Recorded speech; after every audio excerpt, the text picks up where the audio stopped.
Hi there, Miss Barbara here. Let's just get right into the chain rule. We'll start with example 2.2.1. Find the derivative of f of x equals the quantity x squared plus 3x plus 1 raised to the power of 7. In order to find this derivative using the rules we have thus far, we have one of two options. One of them is to actually multiply this out. That is, we'll do x squared plus 3x plus 1 times x squared plus 3x plus 1 times, and I'll do dot, dot, dot times x squared plus 3x plus 1. That is, we need to multiply that out 7 times. And then simplify, and then we could take the derivative. That's not a good plan.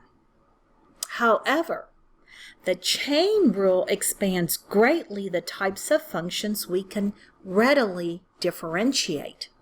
So, before we'll proceed with the chain rule, we'll first review composition and decomposition of functions. The knowledge of composition and decomposition of functions, along with the chain rule for differentiation, will allow us to readily find the derivative of functions like above.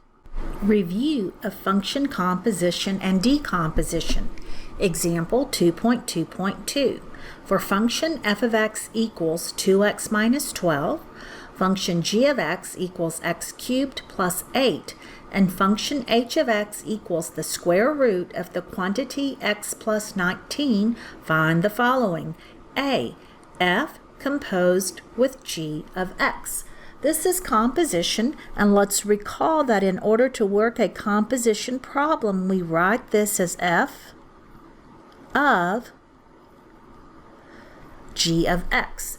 G of x we consider as the inside function, and then we fill from the inside out. For example, I would write this as f of, and when we had g of x, we'll replace it with the function, which was x cubed plus 8. Now we're going to look at f.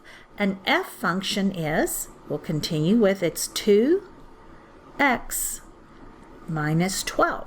So we're going to fill in where the x was with the expression in the parentheses. We would write this as x cubed plus 8, and then we simplify. Let's distribute the 2.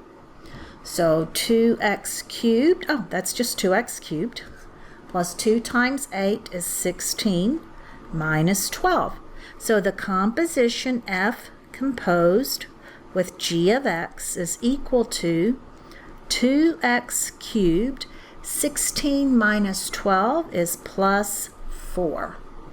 Part B, g of f of x. So the notation that we used previously, g circle f of x, we just skipped.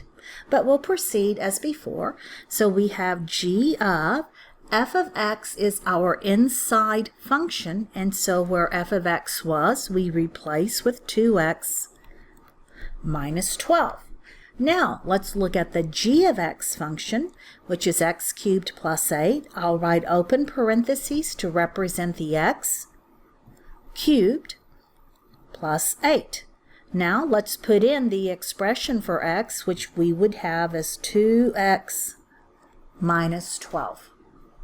And at this point, g of f of x equals the quantity 2x minus 12 cubed plus 18. Let's go ahead and note that as a general rule, f composed with g of x does not equal g composed with f of x. That is, composition is not commutative. Example 2.2.2. For f of x equals 2x minus 12, g of x equals x cubed plus 8, and h of x equals the square root of x plus 19, find the following. That is, g of h of f of x. It's a three-function composition, but the work is still the same. We start from the inside out, so we'll write this as g of h, and where we had f of x, we'll replace with 2x minus 12. Now, I'm going to ignore the g for a moment and just look at the h function. So we will have g of, and then where h was, okay, we will write this as the square root of x plus 19. Let's note that for the x, I used an open parentheses. And so, where the x was in h of x, I will replace it with 2x minus 12. Let's do some of the arithmetic inside. So we'll have g of the square root of 2x, negative 12 plus 19 would be plus 7. Now let's look at the g function, and the g function is, we're continuing, x, so I'll use open parentheses for the x, cubed plus 8. Where we have the open parentheses, we'll replace it for the x with the square root of 2x plus 7. So there you have it, the composition of g of h of f of x is the square root of the quantity 2x plus 7, all raised to the power of 3 plus 8. Example 2.2.3. Use the graphs of y equals f of x and y equals g of x to evaluate the g of f of 1. Again, we work from the inside out, so let's first identify the y equals f of x function, and we'll solve for that. So f of 1 is equal to, and on the graphs we will locate x equals 1, and the function appears to be 1, 2, 3, 4, 5 at 5. So f of 1 is 5. Let's continue. That is, then g of f of 1 is actually g of 5, and we need to compute g of 5. So let's find 5. Count 1, 2, 3, 4, 5. And it looks like it's hitting the horizontal line that intersects the y-axis at negative 2. So answer is negative 2. That is, we'll write the g of f of 1 is negative 2. Example 2.2.4. Find functions f of x and g of x so that h of x equals f of g of x. That is, decompose the given functions. Part A, h of x equals the quantity x plus 1 squared.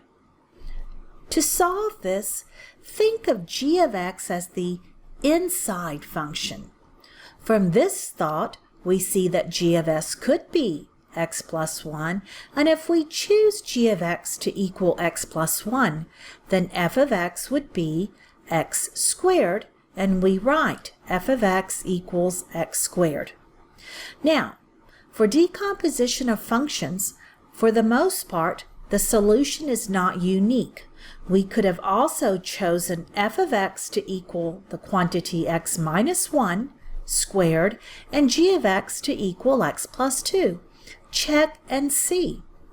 To check means to compute the composition f of g of x. Part B.